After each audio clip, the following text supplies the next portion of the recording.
فضلا سبسكرايب gacanta midigta hadaad alaab ku haysto bidixda bada subscribe ku dheh haddii fartan xataa mashquul ka tahay faryarada uu saadhay aad maxaa ka galay Soomaalian garan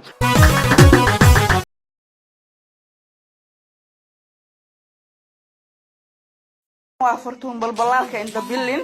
waxa loo socdaa habibaaki kuyu wax kan waa la bisay wax idima malaha ma kasteen caawa magaalada kishidinta lugaan saanay u mudooyin habibaati tuwala lagu helay dibooya meel kale dhalasha loo socdaa caawa habibaaki kuyu dhalasho wacan dhalanka dhistiyo dhalasho wacan يا go صاحب على صويعه فيسبوك ما شاء الله بتكون سميع مايا هي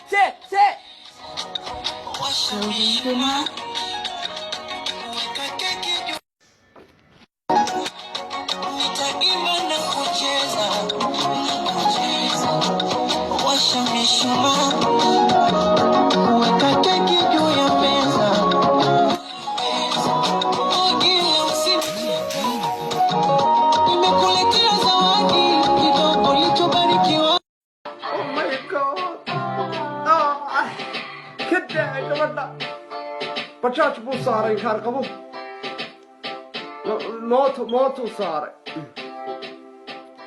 موتو ساري وين كارقبه gabadhu way cud macaan lahayd in yar calam shaqlaa bay leedahay arabkay ku saayida dad ba arabkoogu laba faraaq leeyahay hadii gabadhaas dhaqaatiir heli lahayd fadaarinta caalamka way naga baraajin lahayd laakiin dawladda iyo dad dhaqaatiir iyo dad soo saaraya bayna haysanin oo bismillaah bay magac ku bilaabeen oo isruwaalayna lahayn u ergiseen oo inuu dharayna lahayn siiyeen oo isruwaalay ugu dhaqsaa u galiyeen caalamka inooga qayb galay tiyaatarada caalamka ee Soomaali bay ka dhalatay hadayna gabadhaas Soomaali ka dhalo oo dad kale ka dhalan lahayd horumarkay gaadho ya فضلا سبسكرايب gacanta midigta hadaad alaab ku haysto bidixda bada subscribe ku dheh haddii fartan xataa mashquul ka tahay faryarada uu saadhay aad maxaa ka galay Soomaalian garan